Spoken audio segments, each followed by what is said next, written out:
39절부터입니다. 주의 율법을 좇아 모든 일을 실하고 갈릴리로 돌아가 온 동네 나사렛에 이르니라. 율법을 좇아 모든 일을 필했다 하는 것이 난지 8일 만에 할례를 받고 비둘기 한 쌍으로 처음 난 초태생을 대신한 그 제물, 그 제사를 하나님께 드리게 된 거죠. 그래서 율법을 따라서 모든 일을 다 완성하고 율법 아래 모든 일을 완성했다. 그렇게 하고 이제 갈릴리로 돌아가서 온 동네인 나사렛에 이르렀다. 나사렛은 갈릴리 자체도 이방의 갈릴리라고 불렸어요. 이방. 그러니까 이방 사람들이 많이 살고 있고 이미 유대교로부터 많이 이탈되어서 이방인들과 많이 섞였기 때문에 부정한 그런 개념도 있었어요. 이방의 갈릴리. 그래 그 중에 아무 이름도 없는 그 나사렛에 가서 예수님이 한 30년 정도를 사시게 되죠. 그러니까 이런 나사렛에서 무슨 선한 것이 나겠느냐 이렇게 하잖아요. 나사렛은 교육적인 환경도 좋지 못하고 경제적으로, 교육적으로나 종교적으로나 모든 면에서 이제 별로 좋지 못한 유명한 것이 없는, 자랑할 만한 것이 없는 곳이 바로 나사렛이죠. 근데 거기서 예수님이 자라셨다. 그 말은 하나님이 예수 그리스도를 자라게 하신 거죠. 그래서 우리도 사람이 하느냐 하나님이 하느냐가 너무너무 다르죠. 사람이 하면은 나사렛에서 무슨 선한 것이 나올 수 있겠느냐 이렇게 되겠지만 하나님이 하시면은 나사렛에서 예수 그리스도가 나왔다는 말입니다. 그러니까 어떤 교육이나 좋은 여건이나 그 사람의 능력이나 이런 것과 전혀 상관이 없다. 그러니까 이것이 얼마나 우리에게 하나님 중심이다. 우리 인생이 하나님 중심이다. 이것만큼 소망스러운 게 없습니다. 그러니까 우리가 어디 있어도 되는 거죠. 나사렛에 있어도 되고 예루살렘에 있어도 되고 그게 아무 문제가 안 되는 거죠. 옛날에 뭐 우리나라 속담에 말은 태어나면 제주도로 보내고 사람은 태어나면 한양으로 보내라. 큰 물에서 자라게 하라. 이런 말이 있죠. 그래서 목회도 그런 게 있어요. 목회도 하려면 서울에서 하라. 목 좋은 곳에서 하라. 그래야지 확 뜬다. 막 이렇게 그런 게 있어요. 확실히 뭐 육적으로 보면 그렇죠. 육적으로 보면은 서울에서 개척해야지 뭐라도 돼요. 이렇게 경산 이런 촌구석에서 개척해봤자 뭐 평생 해봐도 이렇게 100명 넘기기가 쉽지 않아요. 예. 근데 서울에서는 조금만 하면 뭐 1000명, 10,000명이라. 그러니까 육신적인 부분은 환경과 능력에 굉장히 많이 좌우가 되죠. 근데 하나님의 세계는 그렇지 않단 말이에요. 하나님의 세계는 나사렛에서 예수 그리스도가 났다 이 말. 그러니까 하나님의 세계는 이 환경이 안 좋을수록 더, 더 좋은 거죠. 더 좋은 거. 그래서 이 부분이 우리가 어떤 형편에 처하든지 전혀 낙담할 필요가 없다. 그리고 나사렛에서 그냥 뭐 선한 것 정도가 나온 게 아니고 나사렛에서 예수 그리스도가 났다 이 말. 얼마나 이 놀라운 사건입니까? 자, 그러니까 내 안에서 그리스도가 나온다. 이것도 뭐 내 자신이 나사렛 같잖아요. 근데 내 안에서 그리스도가 나왔다. 이만큼 놀라운 일이 없죠. 자, 2장 40절에 보면은 아기가 자라며 강하여지고, 자, 예수 그리스도가 사람으로 우리와 동일한 사람으로 이 땅에 사셨다는 걸 알 수가 있죠. 그는 악이었고 악이니까 자랄 필요가 있는 거죠. 그리고 약하니까 자라면서 강화해지고 강화해질 필요가 있고 용기를 가졌다 이런 것도 있는데 강화해지고 그다음에 지혜가 충족하고 지혜가 늘어난 거죠. 지혜가 충만하고 그다음에 하나님의 은혜가 그 위에 있더라.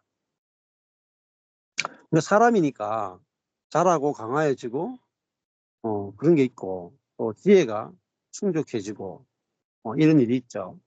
근데 이제 중요한 것은 하나님의 은혜가 그 위에 있더라. 이게 가장 중요한 말입니다. 하나님의 은혜가 있더라. 자, 하나님이 함께 있으면서 하나님의 은혜라는 말은 하나님의 일하심, 하나님의 역사하심, 그게 항상 예수님 위에 있었다는 말이에요. 그러니까 예수님이 그 하나님의 은혜로 말미암아 지혜가 아주 풍성하게 그렇게 자라게 됐단 말이에요. 자, 그러니까 사람이 예수님을 양육하고 사람이 예수님을 키운 게 아니다 말이에요. 하나님이 예수님을 양육하고 돌보고 인도하고 지혜가 충족하도록 하나님이 예수님을 직접 양육했다. 마찬가지로 우리도 지혜가 우리 안에 계신 성령께서 지혜의 성령께서 지혜와 계시의 성령께서 우리를 가르치면 우리도 지혜가 충족해지고 진리와 말씀이 아주 풍성해지게 됩니다. 그래서 하늘에 지혜가 충족했다 할 때 이 지혜라고 하는 것은 결국은 하나님의 지식, 하나님의 지혜를 말해요. 하늘의 지혜. 하늘의 지혜가 풍족했다 이 말입니다. 그럼 하늘의 지혜는 뭐냐? 이 땅에 있는 모든 지혜를 다 초월하는 거란 말이에요. 그 하늘의 지혜는 땅을 다스릴 수 있지만 땅의 지혜는 하늘을 다스릴 수가 없어요. 땅의 지혜는 하늘을 알 수도 없어요. 그러니까 땅에 있는 인간들의 지혜와 하나님의 지혜는 차원이 다르죠. 그러니까 사람의 지혜는 아무리 많아도 인간의 문제를 해결할 수 없어요. 근데 하늘의 지혜는 한 가지만 있어도 인간의 문제가 해결된다. 근데 예수님은 하나님의 은혜가 그 위에 있으니까 하나님의 지혜가 풍성했다. 이렇게 기록하고 있습니다. 예. 자, 우리도 음, 성령께서 우리를 가르치면 정말 은혜가 풍성해져요. 그러니까 복음이란 뭐냐? 복음은 하나님의 지혜입니다. 복음은 하나님의 지혜. 십자가는 뭐냐? 하나님의 지혜예요. 그래서 복음을 아는 것은 곧 하나님의 지혜를 아는 거예요. 자, 하나님의 지혜라고 하는 것은 세상의 모든 지혜를 다 초월하는 거예요. 최고 높은 지혜입니다. 인간의 지혜를 철학이라고 불러요. 철학. 필라소피. 지혜를 사랑한다. 필하는 거는 사랑한다, 좋아한다. 소피아. 필소피아가 철학이거든요. 소피아는 지혜를 말해요. 필을 사랑한다. 그러니까 필소피아 그러면은 철학이에요. 철학. 철학은 지혜를 사랑한다라는 뜻입니다. 근데 그 철학에서 말하는 지혜는 이성이에요. 이성. 혼으로 하는 것이고 인간의 지혜를 말합니다. 근데 여기서 말하는 지혜는 하늘의 지혜를 말해요. 하나님의 지혜예요. 그러니까 사람을 만드신 온 우주를 운행하시는 하나님의 지혜를 말합니다. 그러니까 하나님의 지혜가 있으면 땅에 있는 모든 문제를 다 풀 수가 있어요. 자, 복음을 알면은 복음은 인간의 절망적인 상태에 대한 하나님의 해결책이 바로 복음. 그러니까 복음을 알면은 인간의 절망적인 모든 상태를 다 해결할 수 있습니다. 그럼 복음을 알아야 되겠습니까? 몰라야 되겠습니까? 무조건 알아야 됩니다. 하늘에 있는 지혜가 아니면 땅의 문제가 해결이 안 돼요. 그 땅의 지혜로 땅의 문제를 풀 수가 없습니다. 그래서 이 땅은 경제, 정치, 문화, 교육, 뭐 사상, 철학, 뭐 인문학, 뭐 심리, 모든 걸 종교 다 동원해도요 인간의 문제가 풀리지 않습니다. 그런데 십자가는 하나님의 지혜고 능력이다. 십자가에 나타난 하나님의 지혜를 알면 인간의 모든 문제가 풀어져요. 자, 그러니까 인간의 문제는 또 다른 말로 하면요. 지혜의 결핍이에요. 지혜의 결핍. 지혜가 결핍하니까 문제가 발생해요. 지혜가 충족하면요. 문제가 없어져 버립니다. 예수님은 지혜가 충족하다 하는 말은 문제가 없다. 자, 그러니까 우리가 하나님의 지혜를 가지고 보면은 우리가 있는 겪는 모든 문제도 하나님의 지혜를 보면 쉽습니다. 쉬워. 그러니까 홍해를 가르는 것도 우리의 지혜로는 홍해를 어떻게 가를까? 답이 없죠. 근데 하나님의 지혜는 하나님이 이 막대기만 딱 가리키면은 바로 홍해가 쫙 갈라지잖아요. 그러니까 하나님이 일하시는 세계를 보게 되면 문제는 너무 쉽습니다. 하나님이 어떻게 일하시는가 보자 하면은 문제가 바로바로 풀려버리잖아요. 그러니까 완전 다른 세계죠. 조금 전에도 저한테 한 분이 전화가 왔는데 이 은혜의 복음, 십자가의 복음을 만나가지고 지금 우리 속에 있는 하나님의 생명에 대해서 설교를 하는데 사람들이 너무 바뀐다는 거예요.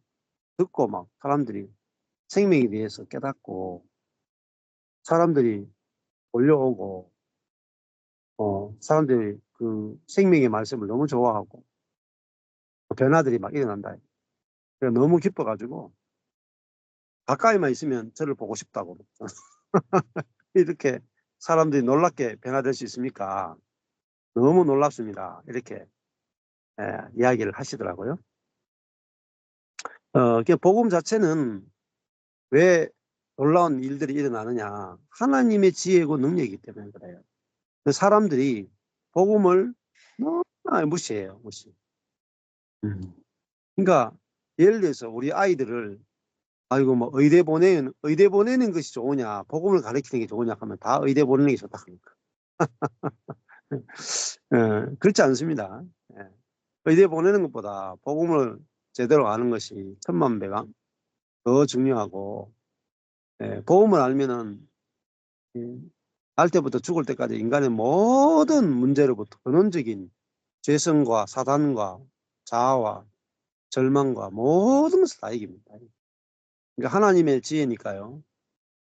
인간이 가지고 있는 의술, 인문학, 심리학 하고 비교가 안 됩니다. 비교가 안 돼. 제가 철학과 나왔잖아요. 제가 철학과 4년 공부해 보니까 아무것도 없어요. 아무것도 없어. 의술 공부해봤자 뭐 있겠어요? 몸뚱아리 건강 하나 지키는 거 다잖아요. 아무것도 없어요. 의술 공부해봤자 그냥 좀 건강하는 거죠. 건강. 몸뚱아리 지키는 거, 건강을 회복시키는 거 그거 다죠. 건강해도 사람들이 문제가 얼마나 많습니까? 네. 건강 안 할 때는 건강이 중요하지만 또 건강하면 건강이 별로 안 중요해요. 근데 진짜 복음은 하나님의 해결책이죠. 그래서 이 복음은 결국 어디서 나오냐? 이 말씀에서 나오는 거죠. 말씀 안에 복음이 들어있고, 그래서 말씀을 깊이 하나님께서 열어주시면 인간의 모든 문제가 풀리니까 그게 뭐냐? 인간의 모든 문제가 하나님의 관점에서 해결된다. 그게 구원입니다. 그 교회가 인간의 모든 악과 고난에서 해방되는 인간의 악과 고난에서 해방되는 복음을 전하면 사람들이 몰려오지 않겠습니까? 자기가 겪는 악에서, 자기가 겪는 죄에서, 자기가 겪는 고난에서 해방되는 것을 경험시켜주면 사람들이 뭐 벌떼처럼 몰려오겠죠. 해결을 못 해주니까 못 오는. 자, 그러니까 하나님의 지혜라는 것은 인간의 모든 결핍이나 문제를 해결한다. 예. 자, 그러니까 우리가 복음을 알게 되면은 우선은 내 문제가 해결돼야 돼요. 아주 중요합니다. 복음을 알게 되면 내 자신의 모든 문제가 해결돼야 돼. 그래야 진짜 복음을 아는 거예요. 예. 자, 내 문제가 해결돼야 이 담을 넘어가지고 남의 문제를 해결할 수 있잖아요. 복음은 전 인류의 문제를 해결하는 거예요. 내가 해결이 안 돼 있으면 남에게 전할 수가 없습니다. 예. 내가 해결돼 있으면 전하지 않을 수도 없어요. 예. 답이 있는데 답을 안 가르칠 수 있겠어요? 예를 들어 가지고 1 더하기 뭐 3 곱하기 4는 10이다. 예를 들어 3 곱하기 4는 10이다. 근데 어떤 사람이 장사를 하는데, 예? 3 곱하기 4는 12를 몰라가지고 맨날 계산이 틀린단 말이에요. 그러면은 3 곱하기 4는 10이다를 아는 사람이 3 곱하기 4는 12를 몰라가지고 맨날 그 덧셈하고 손가락 해가지고 이렇게 막 헤아리는 사람 보고 그 때문에 고통을 겪는 사람 보면 가만히 있을 수 있겠습니까? 그걸 가르쳐 주면 즉시 해결되잖아요. 인생의 고통과 문제로 해방되잖아요. 그래서 복음은 완전히 실제예요. 실제. 복음은 삶입니다. 삶. 복음은 완전히 현재적인 거예요. 그래서 내 존재가 바뀌어버리면 문제가 없어져 버려요. 내 존재가 새로운 존재가 되면은 새 마음이 되기 때니까 새 마음 안에서 모든 걸 새롭게 보이니까 문제가 없어져 버려요. 그러니까 이게 근원적인 해결책이에요. 그러니까 예수 그리스도의 십자가의 죽음과 부활 안에 뭐가 들었냐면은 우리가 옛 존재가 죽고 새로운 존재가 되는 게 들어있거든요. 이게 하나님의 지혜죠. 복음 안에 지혜가 있다. 그러니까 옛것은 지나고 새 사람이로다. 그잖아요. 옛것은 지나고 새 사람이로다.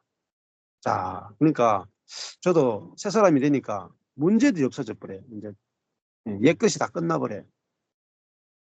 그래야 우리가 어떤 사람을 만나도 해결책을 제시해 줍니다. 옛날 같으면은 예를 들면 저희 교회 이제 이번 주에도 그런 이야기 했는데 이제 이혼하겠다, 자살하겠다.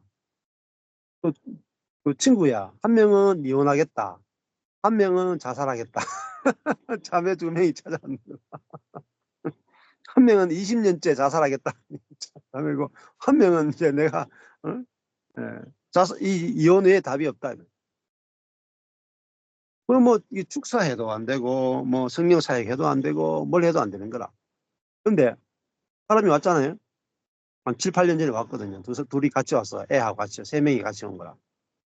근데 한 명은 20년 넘게 자살 충동에 시달렸고 한 명은 남편 때문에 이제 막 완전히 갑상선 기능 저하가 와서 힘도 없고 소망도 없고 이혼 외엔 답이 없고 그렇게 왔단 말입니다. 근데 제가 조금도 걱정 안 했어요. 조금도 당황하지 않았어요. 제가 기껏 야 너무 쉽다 이거. 야 이거 문제 너무 쉽다. 어? 아무 문제가 안 된다. 아무 문제가 안 된다. 어? 야, 그 이혼해야 되는 그 여자도 죽었고, 자살해야 되는 그 여자도 죽었고, 응? 예수가 살고 있잖아요. 이미 새로운 것이 돼버렸어. 그냥 말씀만 들어라. 아무것도 안 해도 된다. 말씀만 들어라. 말씀이 깨달아지는 날 모든 것이 다 끝나고, 네? 다 회복된다. 그러니까 아무것도 할 필요 없다. 말씀만 들어라. 진짜 아무것도 안 하고 말씀만 들어라. 네? 말씀도요. 들을 수 있는 만큼 들어라. 들을 수 있는 만큼. 거의 한 8년 지나고 나니까 지금은 자살하겠다는 말이 싹 없어져 버렸어요. 완전히. 신기하죠? 하나도 없어져. 그리고 이혼하겠다는 말도 싹 없어져 버렸어요. 남편이 온전하게 보인다. 남편이 막 귀여워 보인다. 네. 막 내 인생에 로맨스는 없다 했는데 막 이제 로맨스가 생겨가지고 옆에서 보면은 닭살이 돋아. 그러니까, 보세요. 복음은요, 어떤 사람이 와도, 어떤 문제를 갖고 와도, 그거 쉽지요. 복음은 어떤 문제든지 다 해결할 수 있어요. 음. 가난이든, 질병이든, 뭐, 관계 문제건, 상처건, 죄책감이건, 뭐 이혼이건, 뭐 정신병이건, 뭐 어떤 고난이건, 환난이건, 핍박이건, 모든 문제를 다 해결할 수 있어요. 교회가 분열되는 문제건, 어, 어떤 문제건, 복음 외엔 답이 없어요. 근데 우리가 복음을 가지고 있다. 이것은요, 정말 마스터 키를 가지고 있는, 모든 문제를 풀 수 있는 열쇠를 가지고 있는. 그리고 의사들이 돈을 왜 많이 받습니까? 의사들이 한 달에 뭐 몇천 벌잖아요, 몇천. 그 사람, 눈 요거 뭐, 다래끼 하나 이게 약 발라주고, 뭐, 라식 수술 해주고 이러면서 몇천, 한 달에 1억씩 가지고 간단 말이에요. 예? 근데 우리는 그, 눈 이렇게 부분으로 고치는 게 아니고, 우리는 사람이 옛사람을 끝내고 새로운 부활의 생명으로 살게 하는 어마무시한 복음을 갖고 있는데, 그리스도인들이 복음의 능력도 모르고 복음의 지혜도 몰라요. 그러니까 이 복음의 강력한 지혜와 능력을 선포해서 사람들이 겪고 있는 고난으로부터 그들을 해방시켜 준다면은 얼마나 놀라운 일이 일어나겠습니까? 네. 그러니까 사람들이 만나자고 줄을 안 서겠어요? 네. 저도 처음에는 찾는 이 없는 외로운 기러기처럼 그렇게 아무도 찾아오는 그런 사람이 없는 사람이었어요. 아무도 안 찾아와. 왜? 뭐 인생의 해결책을 제시를 사람들 듣고도 해결이 안 되니까. 지금은 문제만 있으면 찾아온다. 문제만 있으면. 목사님, 내 이런 문제가 있는데 어떻게 하면 될까요? 문제만 있으면 저를 찾아와요. 물어본다. 왜냐면은 답이 되니까. 자기 인생의 문제가 해결이 되니까. 복음으로 답이 되고, 복음으로 인생의 문제가 아무도 풀 수 없는 그 문제가 해결이 되니까 찾아오는 거죠. 네. 저기 이제 여기 자매니 한 분이 인생의 문제가 힘들어가지고, 그 점집을 많이 돌아다니다가, 그 점집을 많이 돌아다니는 이유가 뭐겠어요, 우리가. 내 문제가 도저히 안 풀린단 말이야. 도저히 안 풀린다. 아무리 해도 안 풀린다. 얼마나 답답하고 힘들면 그렇겠어요. 근데 왜냐하면 교회가 내가 겪고 있는 이 정말 심각한 문제를 해결해 줄 수 있는 복음을 전하지 못해요. 현대교회가 전하는 복음은요, 인생의 문제를 해결하지 못해요. 아주 부분적인 문제밖에 못 다뤄요. 그렇지 않습니까? 복음은요, 총체적인 거예요.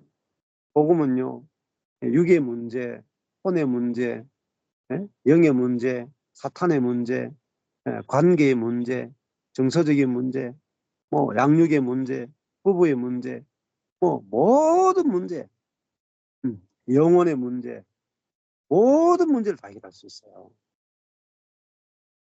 얼마나 놀랐습니까?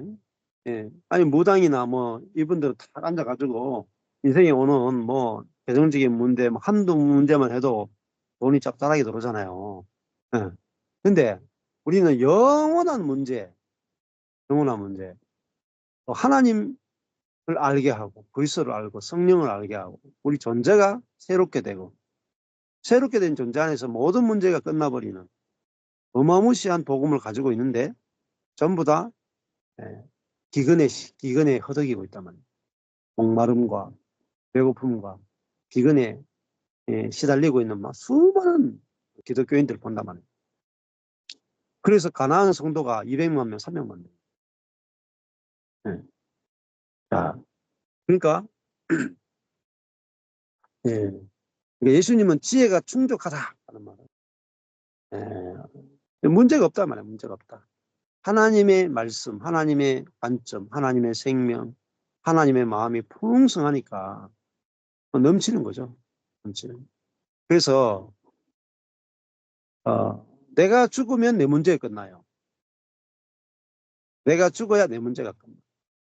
내 문제가 끝나야 안식에 들어. 그리고 내 안에 그리스도가 살면 너무너무 풍성해져요. 내가 다른 사람에게 줄 게 너무 많아요. 자, 내가 다른 사람에게 주는데 그리스도를 주는 만큼 최고의 선물이 없어요. 내가 상대방을 그리스도를 준다는 것은 상대방을 온전하게 보는, 상대방을 온전하게 보는 사랑이 나가는 거예요. 사랑을 상대방을 판단하지 않고 정죄하지 않고 온전하게 보는 사랑이 상대방에게 흘러가는, 그게 그리스도를 공급하는 거예요. 그래서 생명을 공급하는 거예요. 그걸 공급할 수 있으면요 최고의 공급자라. 최고. 사람들이 주변 사람들이 다 나를 좋아하게 돼 있어요. 다 나를 찾게 돼 있어. 그러니까 외로울 시간이 없어요. 정말입니다. 여러분 속에서 있잖아요. 그리스도의 마음이 흘러나오고 그리스도의 평강과 그리스도의 만족과 하나님의 지혜와 하나님 말씀이 흘러나오죠. 여러분 외로울 수가 없어. 사람들이 막 밀어닥친다니까요. 문지방 딸도록 사람 사죠. 요즘 우리 교회 보세요. 매주 이제 손님 와요. 매주. 이 경산 한 구석에 있잖아요. 경산 맛집이라. 매주 전국에서 지금 지금 매주 온다니까요. 신기하잖아요. 매주 온다니까요. 이 구석까지 이번 주에 인천, 뭐 춘천, 순천, 여기 왔다니까요. 야, 어떻게 이렇게 되겠어요? 하나님의 지혜가 나오면 이거는요 땅에서는 절대 맛볼 수 없는 거기 때문에 진짜 맛집이라, 진짜 맛집. 하늘의 맛을 보여주는 거예요. 하늘의 맛을 보여주는 거예요. 교회는 그 하늘의 맛을 보여주잖아요. 하늘의 맛. 하늘의 향기를 맡게 해주고 하나님의 향기를 맡게 해주는 거예요. 그래서 제가 이제 목사님들을 이렇게 은퇴하는 목사님들이 이렇게 지켜보잖아요. 70세 은퇴한 목사님이 있고 80에 은퇴한 목사님도 있고 있다는데요. 은퇴하고 나면요 그냥 외로워. 찾는 이 없는 외로운 신세가 돼요. 목회할 때는 막 사람들이 목사님 하다가 은퇴하고 나면 정말 외로워요. 사람들은. 근데 어떤 분은 보면요. 야, 사람들이 너무 많이 와서 줄 서라 그래요. 번호표 뽑아가. 은퇴하고 나도. 야, 근데 뭐 딴 게 아니에요. 복음이 충만한, 은혜가 충만한 거다. 그 은퇴해도 그분을 만나면 복음이 쏟아져 나오고, 온유가 쏟아져 나오고, 사랑이 쏟아져 나오고, 용납이 쏟아져 나오고 이러면요. 뭐 그분이 80이건 90이건 100세건 사람들이 지방이 딸도록 찾아온다. 한 번만 만나봤으면 좋겠다. 한 번만 지혜를 들었으면 좋겠다. 한 번만 교제했으면 좋겠다. 이게 영광이에요, 영광. 모든 그리스도인들이 이렇게 살 수 있어요. 이게 최고의 그 노테크 노후 설계예요. 저도 뭐 딴 게 아니에요. 그냥 복음이 풍성하면 어디 가도 다 형제 자매들이 있는 거예요. 여기 가도 형제 자매가 있고 저기 가도 형제 자매가 있고 여기 가도 환영을 하고 저기 가도 환영을 받고 사람들이 와도 나도 저 사람을 환영해주고 이런 사람도 환영해주고 저런 사람도 환영해주고 서로 환대할 수 있는 그런 형제와 형제로 어디 가든지 다 내 형제요, 내 자매요, 내 집이요, 내 교회요. 이렇게 되면 얼마나 풍성하겠어요. 얼마나. 이게 지혜가 풍족하면 그렇게 되는 거예요. 지혜가. 예수님이 산상수훈에 들어가 보면요. 예수님이 속에서 말씀이 나오는데요. 막 넘칩니다. 넘쳐, 말씀. 어디서 배운 게 아니라 예수님 안에 있는 하나님의 성령으로 말미암아 말씀이 막 해방이 되잖아요. 그러니까 사람들이 그 말씀을 듣기 위해서 산으로 다 몰려와서 하루 이틀 사흘 계속 말씀을 듣는 거예요. 근데 말씀을 들으면 사람들이 막 살아나는 거예요. 예. 자, 사람은요, 말씀으로 지었어요. 말씀으로 지었어요. 그러니까요, 사람이 처음부터 말씀으로 지어졌고, 우리 새로운 피조물도요, 말씀으로 새롭게 창조되는 거예요. 예. 그러니까 사람은요, 말씀을 들으면요, 그 말씀에 의해서 그 사람이 형성돼요. 그래서 어떤 말씀을 뿌리느냐에 따라서 그 사람이 창조가 되거든요. 그래서 말씀이 너무너무 중요해요. 저도 말씀이 잘못돼가지고 막 현목회 다 막 망하고 유명한 목사님들 쫓아다니는데 결론은요, 말씀이 잘못됐더라고요. 말씀 속에 율법이 섞여 있는 거예요. 말씀 속에 십자가의 죽음이 없는 거예요. 말씀 속에 부활의 생명이 없어요. 말씀 속에 완성이 없어요. 그러니까요, 그 말씀이 너무나 결핍된 말씀이니까 아무리 해도 결론이 안 나는 거예요. 완성이 안 되는 거예요. 근데 이 완성된 말씀, 은혜의 복음, 십자가 부활의 복음을 딱 만나고 나니까 이 말씀이 완성된 말씀이니까 내 인생도 완성이 돼버리더라고요. 완성. 말씀이 완전하니까 인생도 완성이 돼버려요. 그러고 나니까 인생이 너무 쉬운 거예요. 사역도 쉽고 인생도 쉽고 양육도 쉽고 관계도 쉽고 뭐 환경도 쉽고 다 쉬워요. 왜? 하나님의 지혜로 보여지니까.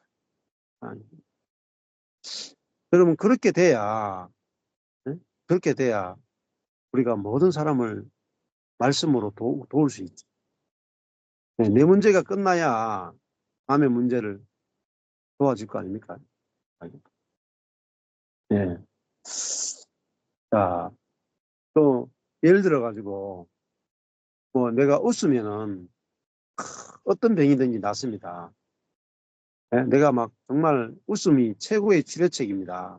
웃기면 하면 어떤 병이든지 낫습니다. 했다면. 근데 내가 먼저 암 걸려 죽었다면 그러면은 이게 뭐 다 안 맞는 말이 안 맞잖아요. 이 황수강 박사님이 웃음 치료에 웃음 치료 막 얼마나 잘 웃겼어요. 황수강 막. 그러다가 정치인 하다가 스트레스를 받아가 일찍 가셨어. 웃지 못하고 가버렸어. 야, 제가 그 사건을 보면서 참 웃지 못하겠더라고요. 웃을 일이 아니라 그치. 응? 그 정치 속에 들어가니까 웃으면 그쳐지는 거예요. 예. 자, 그러니까 예수님은 왜 많은 사람을 구원하느냐? 예수님은 자기가 문제가 해결된 분이에요.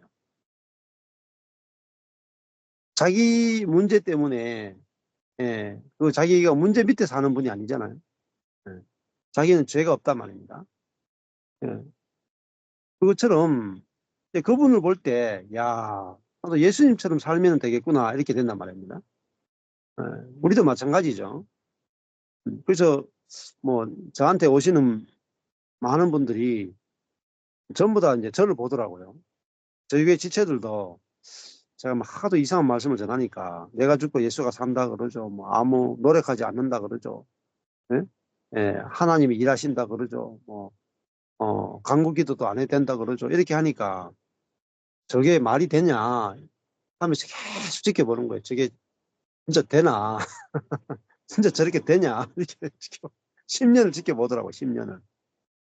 근데 되니까 사람들이 이제 맞네요. 이렇게 되니까. 안 됐으면요. 뭐 다 이제 공허한 지식이죠. 예. 자, 그러니까 하나님의 지혜는요. 이루어지지 않은 게 없는 거예요. 하나님의 말씀과 하나님의 지혜는요. 땅에 떨어지는 법이 없어요. 너무너무 중요한 겁니다. 하나님의 말씀은 반드시 성취가 됩니다. 왜? 하나님의 말씀이기 때문에 그래요. 하나님의 말씀을 알면요. 절대로 망하지 않습니다. 절대로 실패하지 않습니다. 반드시 결과가 나와요. 하나님의 말씀. 말씀과 다르죠. 반드시 실패합니다. 기준은 말씀이.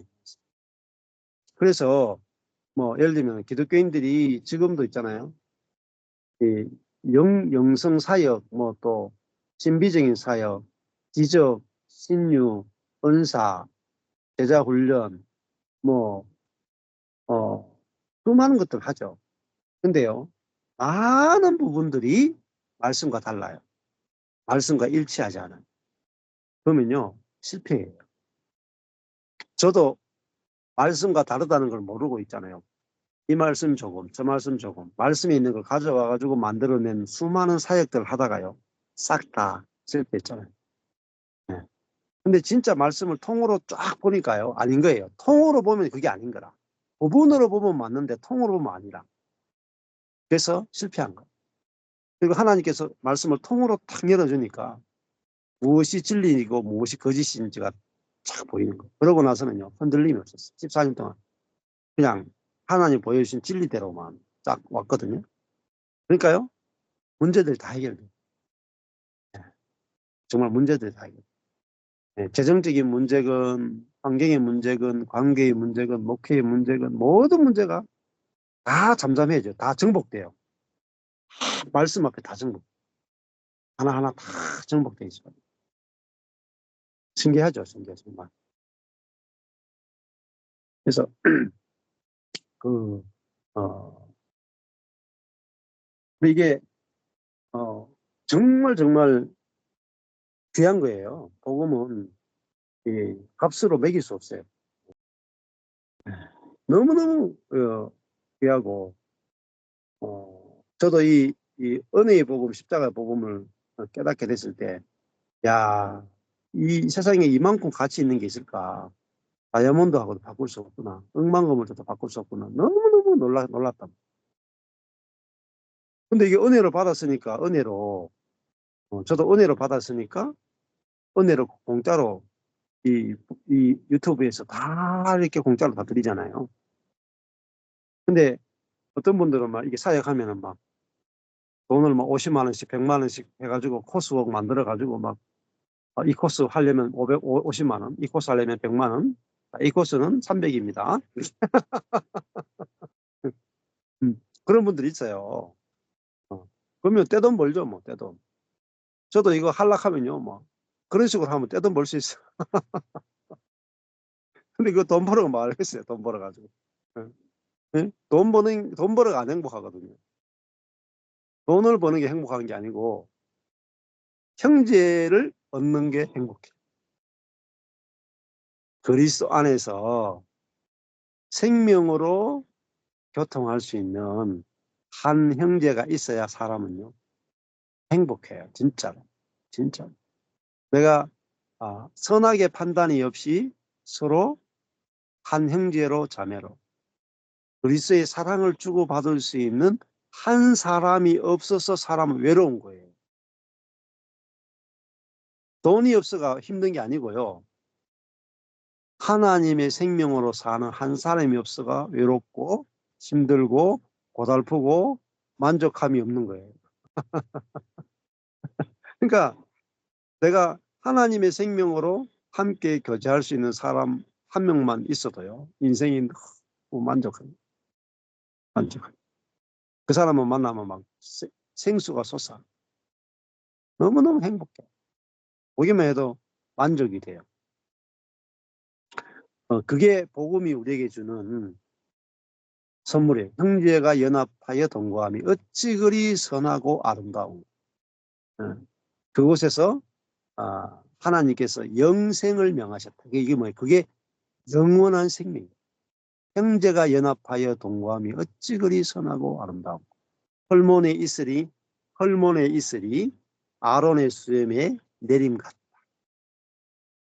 아론 대제사장의 수염에 헐몬에 있으리 내림 같다는. 하나님의 은혜가 가장 높은 곳에 있는 하나님의 은혜가 대제사장을 통해서 기름 부음처럼 내려오는데 그게 어디에 있느냐?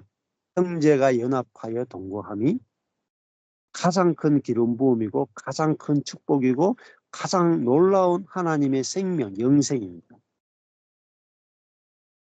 내가 한 사람을 내 생명만큼, 내 생명보다 더 사랑할 수 있으면, 내게서 그리스도의 마음이 나오면 그것이 영생이에요. 그게 사랑이에요. 그게 진짜 만족이에요. 만족. 최고의 만족은 사랑입니다. 그냥 물질이 아니고 사랑입니다. 사랑 안에 두려움이 없어요. 사랑 안에 부족함이 없어요. 사랑은 우리를 만족해 해요. 우리가 뭐 영적으로 성장하고 영적으로 성숙하고 막 고차원의 세계에 들어가고 막 은사의 세계를 체험하고 기적을 체험하고 별거 아니에요. 다 은사나 예언이나 지식이나 모든 건 뭐죠? 부분이에요. 부분. 너무너무 중요한 말씀. 여러분 말씀에 다 있습니다. 근데 하도 말씀을 모르니까 말씀과 다르게 사는 거예요. 고린도전서가 너무너무 중요하거든요. 근데 고린도전서 지금 타이핑을 다 쳐놨는데 암수를 못 해가지고 책을 못 내고 있어요. 바빠가지고. 네? 그 보시면 고린도전서 13장에 보시면은 8절에 한번 보시죠. 고린도전서 13장 8절에 보면은 사랑은 언제든지 언제까지든지 떨어지지 아니하나. 네. 사랑은 떨어지지 않는다. 사랑은 떨어진다는 말이 핍토 넘어지지 않는다. 사랑은 언제든지 멸망하지 않고 사랑은 언제든지 잃어버리지 않는다. 절대로 잃어버리지 않는 게 뭔지 아십니까? 사랑입니다. 모든 건 다 잃어버릴 수 있어요. 자, 뭐 잃어버릴 수 있느냐? 예언도 해하고, 예? 예언. 방언도 그치고, 지식도 헤아리라. 자, 예언, 방언, 지식. 이거는요, 다 패하고, 거치고, 패하는 거예요. 근데 사랑은요, 언제까지든지 잃어버리지 않는 게 사랑이에요. 사랑은 영원한 거예요. 사랑이 최고의 최고. 그래서 뭐라고 말하냐면은, 고린도전서 12장 31절에서 고린도전서 13장으로 넘어가기 전에 이런 말이에요. 너희는 더욱 큰 선물을 사모하라. 내가 또한 제일 좋은 길을 너희에게 보이니까. 제일 좋은 길이 뭐냐? 제일 좋은 선물, 최고로 큰 은사, 선물은요, 사랑입니다. 자, 사랑만 있으면 모든 것이 다 정복이 돼. 모든 게 다. 근데 사랑이 뭔지 또 몰라. 그래서 또 사랑이 뭡니까? 사랑이 뭡니까? 예. 예. 사랑은 4절부터 나오잖아요. 4절. 사랑은 오래 참고, 사랑은 온유하며, 투기하는 자가 되지 않고,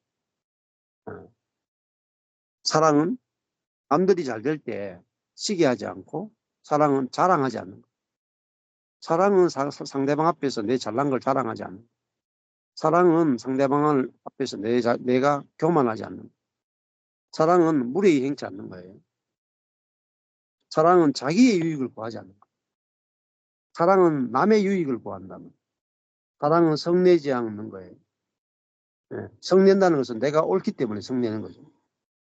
사랑은 내가 옳다라는 게 없단 말이에요. 사랑은 악한 것을 생각지 않아요. 상대방에 대해서 판단과 정죄와 악한 것을 생각해요. 상대방에 대해서 좋은 것만 생각하는 게 사랑이에요. 그래서 불의를 기뻐하지 않는 거예요. 상대방에 대해서 나쁜 생각을 가지는 것을 기뻐하지 않고요. 진리와 함께 기뻐한다. 상대방이 내가 온전하다면 상대방도 온전하다 하는 그 진리를 함께 기뻐하는 게 사랑입니다. 그래서 사랑은요, 모든 것을 참고요. 부분적으로 참는 게 아니라 모든 것을 참고, 모든 것을 믿으며, 모든 것을 소망하고, 모든 것을 깨립니다. 사랑은요, 상대방에 대해서요, 모든 걸 참아요. 오랫동안 참아요. 모든 것을 믿어요. 그 사람이 그리스도 안에서 이미 온전케 됐음을 믿어요. 그 사람이 온전케 된 그것이 나타날 것을 소망해요. 그것이 믿어지니까요. 견뎌지는 거예요. 그게 사랑입니다. 근데 이 사랑은 언제든지 떨어지지 않습니다. 예언도, 방언도, 지식도, 패하고 그치고 패하지만은 자, 예언, 방언, 지식은요. 부분적으로 아는 거예요. 부분적으로 알고 이게 지식이죠. 부분적으로 예언하죠. 그러나 온전한 것이 옳다. 온전한 게 뭐죠? 사랑입니다. 예언, 방언, 지식 전부 다 부분적입니다. 근데 사랑만이 온전한 거예요. 온전한 것이 올 때는 부분적으로 하던 것이 헤아리라. 그렇게 돼 있죠. 그래서 11절에 보면 장성한 사람이 되어서는 어린아이의 일을 버렸다. 장성한 사람이 뭐죠? 온전한 사람이에요. 그럼 온전한 게 뭐죠? 사랑입니다. 사랑 안에서 사랑이 나오는 사람이 사랑. 자, 그 사랑은 결국은 12절에 가니까 주께서 나를 아신 것 같이 내가 온전히 주를 아는 그게 사랑입니다. 그래서 13절에 가보면은 그런 적 믿음 소망 사랑 이 세 가지는 항상 있을 것인데 그중에 제일은 사랑이다. 아, 이 사랑이 중요하고 14장에 가면은 그 사랑이 뭐냐? 덕을 세우는 거다. 덕을 세우는 거. 예. 예. 분열하거나 남을 비판하거나 남을 깎아내리는 게 아니라 교회의 덕을 세우는 것이 사랑이다. 이 덕을 세운다. 건축한다. 건축하는 것이 사랑이다. 교회를 건축한다. 우리가 그리스도의 몸된 교회를 형제와 형제가 만나서 건축하는 것. 그게 사랑이다. 이렇게 나와요. 자, 이 사랑이 결국은 뭐냐면은 2장 누가복음 2장 40절로 돌아가면은요. 하나님의 은혜가 그 위에 있더라 할 때 그 은혜가 곧 사랑입니다. 하나님의 사랑이 그 위에 있더라. 자, 그러니까 우리가 하나님의 지혜는 곧 하나님의 사랑이고 하나님의 은혜라고 볼 수 있겠죠. 자, 그러니까 우리가 하나님의 은혜를 아는 거죠. 하나님의 은혜가 그 위에 있으니까 예수님은 어릴 때부터 하나님의 은혜를 계속 맛보아하는 거예요. 이, 이, 이 풀들도 하나님께서 먹이시고 입히시고 새들도 하나님께서 먹이시고 하나님께서 모든 것을 일하시고 하나님께서 통치하시고 다스리시고 모든 자기 삶 속에서 하나님의 일하심, 하나님의 사랑 이거를 보셨단 말이에요. 이것을 알며 자랐단 말이에요. 이것이 최고의 양육이죠. 최고의 양육. 우리가 모든 것 속에서 하나님의 일하심과 하나님의 은혜를 볼 수 있다면 그것이 최고로 아름답게 자라가는 거예요. 그 신앙이 자라는 것도 모든 것 속에서 하나님의 은혜가 발견되는 그게 풍성한 삶이죠. 우리 부모님을 주신 것이 하나님의 은혜더라. 내가 어릴 때 그런 환경을 주신 것도 하나님의 은혜더라. 내가 고난을 겪은 것도 하나님의 은혜더라. 내가 일어서는 것도 하나님의 은혜고 내가 대한민국에 사는 것도 하나님의 은혜고 내가 남자로 태어난 것도 하나님의 은혜고 예수를 만난 것도 하나님의 은혜고 모든 것이 은혜로 내가 경험되고 보여지면 이 그림자가 없어요. 사람이. 그림자가 없어졌다. 너무나 밝고 만족이 되고 안식이 되고 너무너무 행복한 거라. 근데 그러면요. 그 사람을 보면은 주변 사람이 다 행복해. 제가 이제 우리 청년들 데리고 교회를 오랫동안 해봤잖아요. 12년을 제자 훈련을 해봤습니다. 근데 한 친구가 어릴 때부터 상처를 입고 자랐어요. 그럼 상처를 입은 얘는 항상 자기 속에서 부정적인 것이 나와요. 문제를 일으켜. 그러면 주변에요. 한 10명이 맨날 그 사람 때문에 다 괴로움을 겪는 거야. 10명이 다 부정적인 것이 번져가요. 누룩이 번져가듯이. 근데 한 사람이 그 상처에서 해방돼 가지고 그 사람이 정말 안식과 만족을 누리면 주변에 10명이 행복해. 그러니까 어떤 사람이 행복하다는 것은 주변을 다 행복하게 하는 것이고 어떤 사람이 불행하다는 것은 주변을 다 불행하게 하는 거예요. 자, 그러니까 내 한 사람이 지혜가 충족하고 은혜가 그 위에 있으면 내 주변에 있는 수많은 사람을 저절로 살리는 거예요. 특히 있잖아. 부부는 더 심하잖아요. 저도 아내가 막 울상하고 있으면요. 저 혼자 막, 이 성령 충만하니까 막 이렇게 잘 있기가 힘들어. 예. 그 아내한테 그거 맞춰야 되거든요. 혼자 막, 나는 이런데 니 혼자 그렇게 사냐 하면서 이게 또 그렇게 될 수 있거든. 그러니까, 가족은 특히 그래요. 가족 가운데 가족이 5명이 있다. 한 명이 막 절망 가운데 있잖아요. 그러면 4명도 같이 절망스러워야 돼. 분위기. 그렇잖아요. 예. 야, 그러니까 사실은 모든 사역과 삶은요, 내 자신이 새로운 피조물이면 나와 접촉하는 모든 것들이 다 살아나요. 근데 내가 사망 가운데 있으면 주변을 다 어둡게 한다. 예. 그러니까 예수님이 지혜가 충족하고 하나님의 은혜가 그 위에 있으니까 예수님을 접촉하는 사람마다 하나님의 지혜를 만나게 되고 하나님의 은혜를 보게 되잖아요. 예. 이게 전제적인 사역이라고. 그래서 내 자신이 예, 하나님의 은혜 안에서 복음 안에서 내 자신이 안식하느냐, 내 자신이 만족하느냐, 내 자신이 문제로부터 해방되느냐, 내 자신이 내가 보기에도 만족이 되고 내가 내 자신을 봐도 안식이 되느냐, 이것이 없이 하나님의 일은 할 수가 없어요. 존재 없이 일하는 것은 다 불타버려요. 다 없어져 버려요. 근데 존재에서 나오는 모든 것들은 건축이 돼요. 불타지 않고 계속 건축이 돼요. 예. 그래서 예수님은 오늘 뭐 어떤 일을 했다는 게 아니잖아요. 2장 40절은 예수님이 어떤 일을 했더라 이런 거 없어요. 존재가 자라며 존재가 강화해지고 존재가 지혜가 충족하고 그 존재에 하나님의 은혜가 있더라. 그 존재를 이야기해요. 그죠? 그러니까 우리도 내가 어떤 행위를 하는 것보다 내가 새 피조물이냐 아니면은 옛 피조물이냐 그것이 가장 중요합니다. 그것만 되면은 새 피조물은 새 것이 계속 나옵니다. 그것으로 타협하고 그것으로 다스리고 그것으로 복음을 전하는 거죠. 네.